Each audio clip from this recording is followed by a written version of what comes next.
¿Qué tal poder crear aplicaciones complejas que interactúen con modelos del lenguaje sin tener que recurrir a frameworks como LangChain, pero tener todo ese potencial en una herramienta no-code? Hola a todos, hoy exploraremos Langflow, una poderosa herramienta de código abierto que existe hace tiempo y que permite crear y desplegar aplicaciones de inteligencia artificial de forma visual e intuitiva mediante una interfaz drag and drop. Uno de los motivos para dedicarle tiempo a esta herramienta, que ya existe desde hace más de un año, tiempo que en el mundo de la inteligencia artificial parece ser un montón, es la noticia de que ha sido adquirida por una empresa y eso seguramente va a traer mejoras.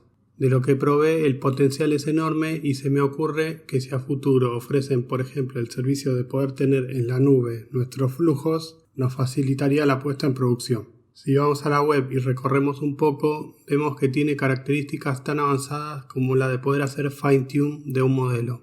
Si bien pueden evitar por completo la programación, aquí se muestra cómo podemos crear componentes personalizados que internamente tengan código en Python. Un poco más abajo figuran la cantidad de integraciones que hay con otros sistemas, lo que la vuelve aún más poderosa. En este video les voy a explicar cómo instalarla y usarla. Si bien tienen toda la documentación, voy a ir a la web del proyecto en GitHub porque quiero mostrar cómo instalar el pre-release, que es la versión que seguramente va a ofrecer la empresa que la adquirió. Bueno, se puede ver que es un proyecto muy activo con más de 400 ramas y 10.000 commits. Como se muestra aquí, para instalarlo se necesita Python 3.10. Pueden instalar la versión actual o el pre-release. Recomiendo instalar esta última porque los cambios respecto a la versión actual son considerables. Internamente trabaja con una versión más nueva de LangChain, que también es un framework que viene evolucionando a gran velocidad. Luego de instalarla se ejecuta de esta manera. Si quieren ahorrarse la instalación, pueden probar el pre-release desde Hugging Face en este espacio. Incluso pueden clonarlo a un espacio personal si tienen una cuenta en Hugging Face.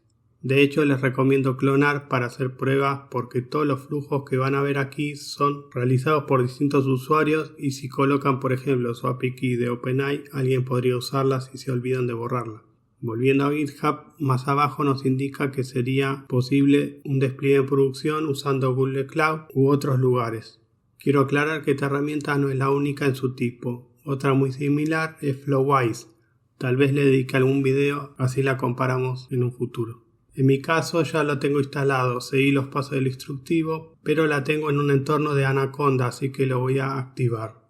Una vez activo, ejecuto Langflow run y esperamos. Luego de un tiempo, dependiendo de la máquina que tengan, nos aparece el vínculo para levantar finalmente la herramienta en el navegador. Una vez ahí, lo más fácil para arrancar es ir a una de las mejores características que tiene, que es el almacén. Un lugar donde distintas personas comparten los flujos creados y los componentes. Para poder usar el almacén deberán primero colocar una API key.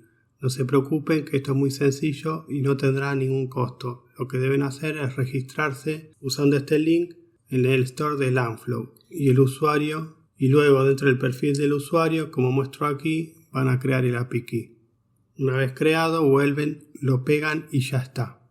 De esta forma, ustedes a futuro podrán también compartir flujos, si así lo quieren, con otros usuarios. Volviendo a la herramienta, cuando estamos en el store, podremos buscar por determinadas características, por ejemplo, flujos que trabajen con bases de datos vectoriales, agentes, etc. Los flujos son los que aparecen con este icono azul y estos otros son los componentes. Por ejemplo, si filtro únicamente por componentes, tengo este que me podría permitir hacer llamadas HTTP.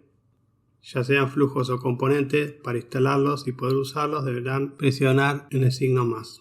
Igualmente les aclaro que muchos flujos del store no son compatibles con la nueva versión. Si los pueden probar con la versión anterior, pero como estoy en el pre-release, por ahora no los vamos a instalar. Muestro algunas opciones más de la herramienta. Aquí puedo eliminar o editar el flujo. También tengo estos otros botones para descargar los flujos, por ejemplo, para hacer un respaldo o compartirlo. Otra cosa es que puedo cargar flujos con este otro botón y de aquí puedo crear un flujo desde cero o usando una plantilla. Lo que voy a hacer ahora es presionar en nuevo. Un flujo en blanco para la primera vez no lo recomiendo porque no sabrán por dónde empezar y puede resultar abrumador. Voy a elegir, en este caso, la plantilla Document QA. QA significa Question Answer o pregunta-respuesta. Es un flujo que nos va a permitir hacerle preguntas y que se contesten usando el archivo sin llegar a tener un esquema RAG. En la barra lateral tenemos todos los tipos de nodos, entre ellos los LLMs soportados. Fíjense que están los más populares. De hecho, tenemos la posibilidad de usar Ollama, que nos va a permitir tener de manera local una gran cantidad de modelos open source. Este flujo parece que fuera un RAG, pero no lo es. Lo que hace con estos 5 nodos es lo siguiente. En el primero carga un archivo y lo pasa a texto. De hecho, pueden ver todos los formatos soportados y todo el código si presionamos aquí. Los campos que tienen el asterisco serán obligatorios, así que el código ya lo tiene. Solo faltaría seleccionar el documento.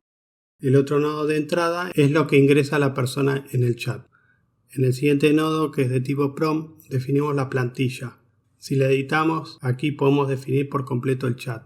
Todo lo que escribimos en 3 llaves se va a convertir automáticamente en variables. Por ejemplo, en este caso tenemos la variable document y la variable question.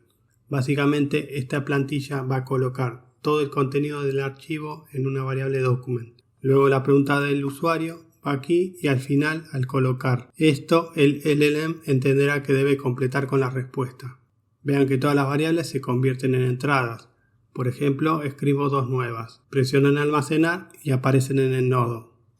Nuevamente entramos a la plantilla, las borramos y así desaparecen. La variable question se va a completar con lo que ingrese el usuario, por eso esta conexión. Antes de seguir, si seleccionan un nodo, podrían ver todo el código que se va a ejecutar ingresando en la siguiente opción. Como ven, hay muchas clases de LangChain que, como les dije antes, es el framework que estará resolviendo gran parte del flujo. A continuación está el nodo de OpenAI. Aquí vamos a seleccionar el modelo. Y otra cosa que debemos completar es nuestro API Key en el siguiente campo. Como entrada va a tener toda la plantilla creada en el nodo anterior, que a esta altura va a contener el texto del documento y la pregunta que vino del usuario. Finalmente se imprime la salida. ¿Cómo probamos esto? Presionando en el siguiente botón y nos habilita el chat. Ahora voy a realizar una simple pregunta cuya respuesta debería encontrarla fácilmente en el documento y vamos a ver cómo funciona. Excelente, este chat no posee memoria, por ejemplo me voy a presentar con mi nombre. Bien, ahora le repregunto el mismo para ver si lo puedo mantener. Como pueden ver, no fue así. Para manejar un hilo de conversación debemos hacer otras cosas que consisten en mantener una memoria. Antes de ver eso, volvamos a generar un nuevo proyecto y ahora seleccionamos Vector Store. Este ya tiene muchos más nodos, pero no se preocupen que es muy sencillo de entender. Si están familiarizados con un esquema RAG, existen 2 instancias, por eso hay 2 flujos. La primera instancia es vectorizar y crear la base de datos, en base a todos los documentos que querramos que tenga. La segunda instancia es consultar esa base de documentos usando el modelo de embedding para la comparación de vectores. Tengo un video que explica todo eso, lo dejo aquí arriba. Por defecto este flujo fue creado para la base de vectores AstraDB, que pertenece a la misma empresa que está adquiriendo Langflow, y ellos seguramente van a querer que trabajemos con sus productos, por eso es el que aparece por defecto. Les muestro el sitio web de DataStax para que vean que ya están anunciando a Langflow y aquí entre sus productos tiene la base Astra. Volviendo al flujo, lo que voy a hacer es cambiar dicha base por la base de Chroma, que ya les mostré anteriormente y funciona de manera local sin tener que pagar ningún servicio adicional. En la vectorización debemos elegir la que se llama Chroma y conectar el modelo de embedding. Otra cosa es definir dicho modelo. Vamos a seleccionar el Small, que es el menos costoso, pero aún así bastante eficiente. Colocamos nuestro API Key de OpenAI y solo nos falta ejecutar este nodo, así realiza la vectorización. Pueden modificar el nombre de la colección por defecto, pero tengan en cuenta que en la búsqueda deberán colocar luego ese mismo nombre. Vamos al flujo superior, aquí debemos soltar el componente ChromaSert, respetar el nombre de la colección, unimos el modelo del embedding y el texto de entrada. Recuerden usar el mismo modelo de embedding que se empleó al vectorizar. Luego la búsqueda será por similaridad. En un esquema RAG, para el que aún no lo vio, lo que hacemos es comparar el vector de la pregunta realizada por el usuario con todos los vectores de la base de conocimiento. Como esos vectores representan la semántica de una frase, lo que estamos haciendo es una búsqueda por similaridad semántica. Unimos la salida con este nodo que contiene los chunks similares. Del resto lo único que hacemos es colocar el API Key en el modelo de OpenAI y elegimos GPT 3.5 para no gastar tanto. Ahora hacemos la prueba. En la sección izquierda, a modo de debug, nos aparecen los chunks que fueron utilizados por la respuesta final. Perfecto, armamos un sistema RAG en tiempo récord. Si bien es súper sencillo, funciona. Por último, les quiero mostrar cómo es el flujo donde se mantiene el hilo de la conversación, parecido a los asistentes de OpenAI. Para eso presionamos en Nuevo y elegimos esta plantilla. Aquí la clave está principalmente en estos dos nodos. En el primero se define hasta cuánto debemos recordar y si debemos guardar todos los mensajes o solo los de cierto origen. Lo ideal sería guardar todo el histórico, pero no podemos tener una memoria demasiado grande porque en cada pregunta la cantidad de tokens va a ir en aumento y puede quedarnos un sistema muy costoso. Toda esa memoria se va a volcar en la variable context que, según vemos en la plantilla, el mismo se va a colocar en el texto en la parte superior. Hagamos una simple prueba. Primero le digo al bot cuál es mi nombre y a continuación le voy a volver a preguntar eso mismo. Perfecto, funciona. Y para que no queden dudas, aquí a la izquierda, a modo de debug, nos va a aparecer el estado de la memoria. Bueno, genial. Y ahora, ¿cuál es el siguiente paso una vez que tenemos nuestro flujo terminado? Primero deberíamos instalar Langflow en algún servicio y luego presionar en este botón que nos va a mostrar las posibilidades de cómo invocarlo. En mi caso voy a hacer la prueba local, así que voy a copiar la dirección y con esta extensión de Chrome similar a Postman voy a hacer la prueba. Colocamos primero la URL, aquí voy a colocar que es método post, luego voy a pegar el JSON y cambiar la pregunta y ya está, lo ejecutamos. Como podemos ver funciona, aquí tengo la respuesta. Bueno, la verdad que fue muy fácil crear un flujo que puede incluir un rack, memoria y demás. Deseo que siga mejorando esta herramienta porque tiene muchísimo potencial y espero que les haya gustado el video. No se olviden suscribirse o dar like. Nos vemos en el próximo. Chao.